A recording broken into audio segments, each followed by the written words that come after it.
Mgombea ubunge kupitia jimbo la Makunduchi, Wanu Hafidh Ameir amejibu kile ambacho kinachozungumzwa na vyama pinzani pindi wanapokuja katika eneo hili la Kizimkazi. Kwenye hotuba yake amejibu kile kinachozungumzwa na kusema kwamba yeye ni mwanafunzi wa Rais wa Jamhuri ya Muungano wa Tanzania Dr. Samia Suluhu Hassan, mara baada ya kusikia baadhi ya maneno ya vyama pinzani ambayo wamekuwa wakizungumza. Hizi ni ripoti za Ayo TV pamoja na millardayo.com hapa Zanzibar. Mimi naitwa Satizday. Wakaomba kura kwa watu watatu ambao walijitokeza, lakini pia walisema kwamba wao hawana tatizo na Dr. Samia, kwamba apewe kura.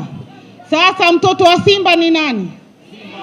Mimi na washangaa wanasema hawana neno kwa Dr. Samia, alafu wana neno na mimi. Si uongo huo?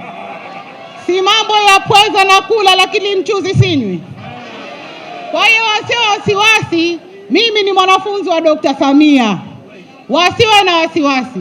Kama wao wako okay na mama, basi na mwana sina tatizo. Waweke tu tarehe 29 kura ya ndio, tukawaonyeshe nini maana ya uongo.